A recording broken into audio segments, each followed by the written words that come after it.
Beyond the Gates spoilers full. Vanessa McBride had always understood that survival in Fairmont Crest depended less on innocence than on awareness, on the ability to sense when the air shifted even before the threat revealed itself. Lately, the air had grown heavy, pressing against her lungs in ways she could not rationalize away as paranoia. Every routine moment seemed slightly misaligned, every familiar space just a fraction too quiet, as though the community itself were holding its breath. Vanessa was not a woman prone to fear, but she was a woman who had learned it off in the hard way that danger rarely announced itself loudly. It crept in through subtle disruptions, through the smallest fractures in trust, through glances that lingered too long or doors that closed too softly behind her. Something was moving toward her now, something deliberate. And the most unsettling part was not the threat itself, but the realization that whoever was orchestrating it understood her world intimately enough to hide in plain sight.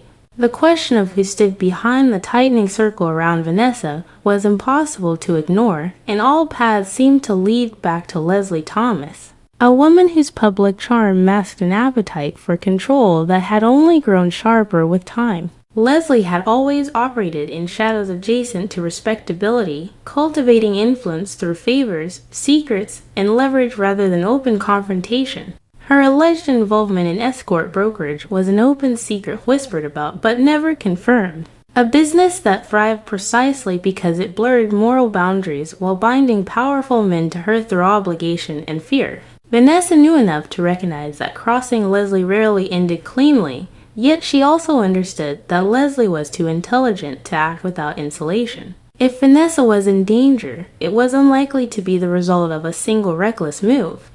It was more likely the culmination of layered decisions, of alliances intersecting in ways even Leslie herself might not fully control. The possibility that Vanessa had become collateral damage in a larger network of exploitation and silence was far more terrifying than the idea of a personal vendetta because systems, unlike individuals, did not feel remorse. Joey Armstrong was acutely aware of this reality, even if he pretended otherwise. His loyalty to Vanessa was not born of sentimentality, but of a complicated sense of responsibility that bordered on obsession. Joey understood the rules of power in Fairmont Crest better than most, understood that proximity to danger often masqueraded as privilege until it was too late. The idea that anything might happen to Vanessa, that she could be touched, harmed, or humiliated without consequence, was unacceptable to him on a level that transcended rational calculation. He had built his reputation on maintaining balance, on ensuring that no one overstepped far without correction, and Vanessa represented a line he would not allow to be crossed. The notion that even a single strand of hair on her head could be disturbed without retaliation was not hyperbole but a promise, one that carried the weight of every favor he had ever collected and every secret he had ever buried. If Vanessa was threatened, Joey would not simply respond.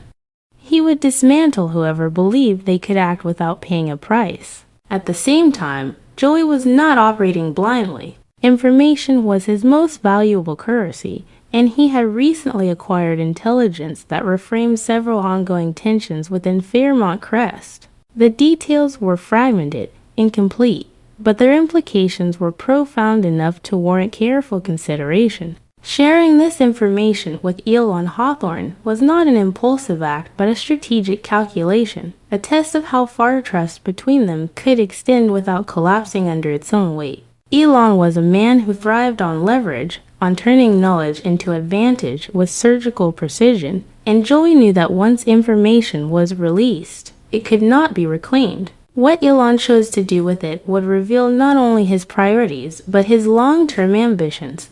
And Joey understood that this exchange might alter the balance of power in ways neither of them could fully predict. Intelligence, once shared, became a living thing, capable of mutating as it passed through different hands. And Joey was keenly aware that this particular revelation had the potential to ignite conflicts that had been simmering just below the surface. While danger and strategy unfolded in quieter corners of Fairmont Crest, a different kind of tension was building elsewhere, one rooted not in fear, but in desire and emotional recklessness. Bill Hamilton and Donnie Dupree found themselves drawn into a moment that neither had planned but neither resisted, a convergence of vulnerability and attraction that felt inevitable in retrospect. Bill had spent much of his life equating control with strength, believing that mastery over his circumstances insulated him from emotional exposure. Donnie, on the other hand, was navigating a period of profound instability, her resilience strained by personal crises that left her craving connection even as she feared its consequences.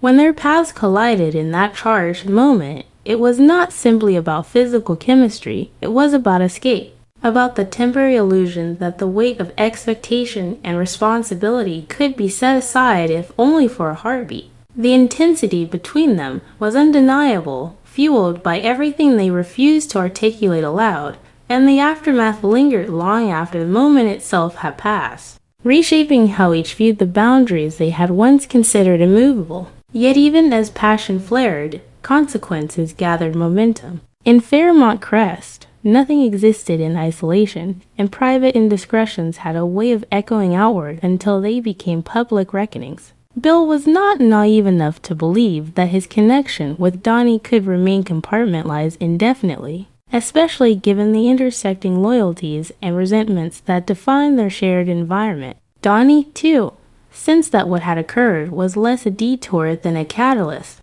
a moment that would force her to confront truths she had long avoided about what she wanted and what she was willing to risk to obtain it. Their entanglement did not exist outside the larger web of power and manipulation that governed their lives. It was woven directly into it, adding another strand of tension that could be pulled at any moment by those watching closely enough. As these personal and political threads tightened, the sense of impending rupture became impossible to ignore. Vanessa's vulnerability, Leslie's shadowy influence, Joey's readiness to retaliate, Ellen's unknown intentions, and the destabilizing intimacy between Bill and Donnie all pointed toward a convergence that would test the limits of loyalty and self-preservation. Fairmont Crest had always projected an image of composure, of immaculate surfaces concealing nothing, a success. Yet beneath that facade lay a volatile mixture of ambition and fear. The question was no longer whether something would happen, but who would be standing when the dust finally settled, and who would be left exposed. In a place where every gesture carried meaning and every secret had a shelf life, the smallest miscalculation could trigger consequences far beyond what anyone intended. And as Thursday's events continued to unfold, it became increasingly clear that the gates protecting this world were not barriers at all, but thresholds, and once crossed, there would be no returning to the illusion of safety that had defined Fairmont Crest for so long. In Fairmont Crest, relationships rarely evolve quietly. They escalate under pressure, deepen through secrecy, and fracture under the weight of expectations that no one ever admits out loud. As Thursday's episode of Beyond the Gates approaches its final moments, the suggestion that two couples will take their relationships to the next level feels less like a promise of romance and more like a warning. In this world, progress is never neutral. Every step forward carries a shadow, and every emotional escalation leaves behind something damaged, something that cannot be restored once crossed. The phrase itself is deceptively simple, inviting assumptions of intimacy and physical closeness. Yet in Fairmont Crest, the next level can mean far more than bodies coming together. It can mean loyalty tested beyond repair, boundaries erased, or a quiet decision that alters the trajectory of multiple lives at once. The first couple that naturally draws attention is Shanice Johnson and Ted Richardson, a pairing that has been simmering beneath layers of restrained professionalism and emotional caution. Their connection has never been impulsive. Instead, it has unfolded slowly, shaped by shared vulnerability and an unspoken understanding of loss, responsibility, and unfulfilled needs. Shanice is not a woman who rushes into emotional commitments lightly. Her life has trained her to measure consequences before desire, to consider how intimacy can both heal and complicate. Ted, for his part, carries the weight of expectations that extend far beyond himself. Expectations tied to family legacy, public image, and the silent demand that he always appear composed, even when his inner life is anything But if Shanice and Ted are indeed one of the couples moving forward, the significance lies not merely in physical closeness, but in what such a step would symbolize: a willingness to let someone else see the parts of themselves they have carefully kept guarded. For Ted, that means relinquishing a measure of control he has relied on for stability. For Shanice, it means accepting the risk that emotional investment might once again come at a cost she cannot fully predict. Yet the mystery deepens with the implication of a second couple, one whose identity is far less certain and far more destabilizing. The show's hints invite speculation, but no possibility carries more emotional and moral weight than the connection between Bill Hamilton and Donnie Dupree. Their history is complicated by time, unfinished business, and the kind of attraction that never truly dissolves. No matter how many years pass, or how many lives are built in its aftermath. The preview has already revealed a kiss between them in Bill's office, an image charged not only with desire, but with transgression. Offices in Fairmont Crest are rarely neutral spaces. They are arenas of power, places where decisions are made that ripple outward into countless lives.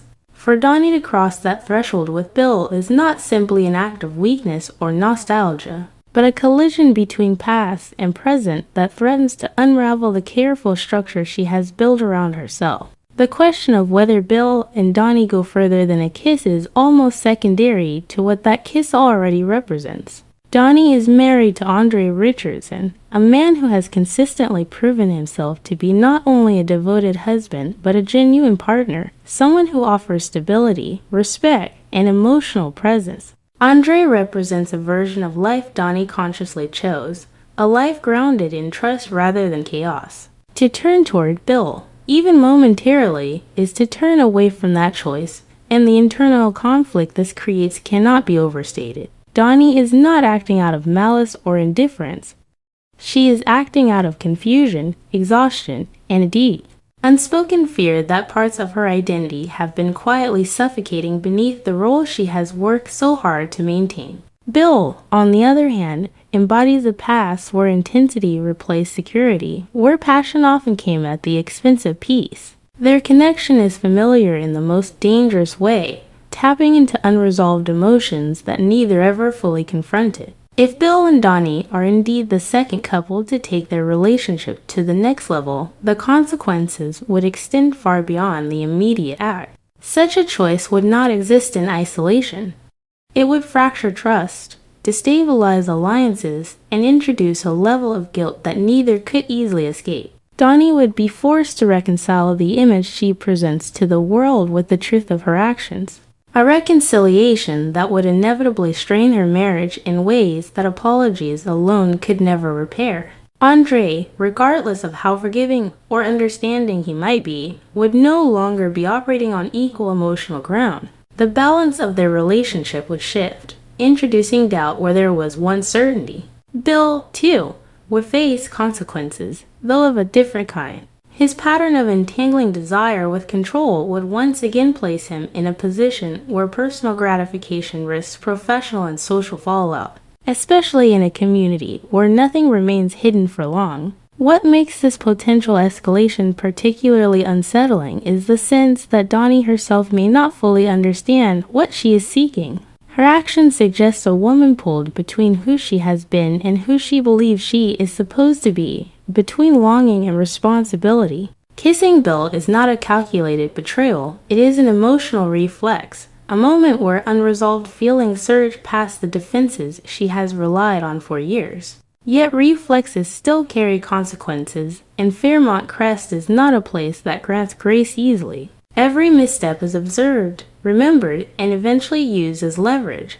Donnie's internal question is not simply whether she wants Bill, but whether she is willing to accept the version of herself that choosing him, even briefly, would reveal. As the episode moves toward its conclusion, the idea of two couples elevating their relationships takes on a layered significance. On one level, it reflects intimacy and connection, the human desire to be seen and chosen. On another, it underscores the fragility of boundaries in a world defined by power, reputation, and unspoken rules. For Shanice and Ted, progression may offer healing and mutual support, a step towards something stable yet still uncertain. For Bill and Donnie, progression threatens to dismantle carefully constructed lives, exposing fault lines that have been present all along but carefully ignored. The contrast between these two paths highlights the central tension of Beyond the Gates, the difference between growth that builds and desire that consumes.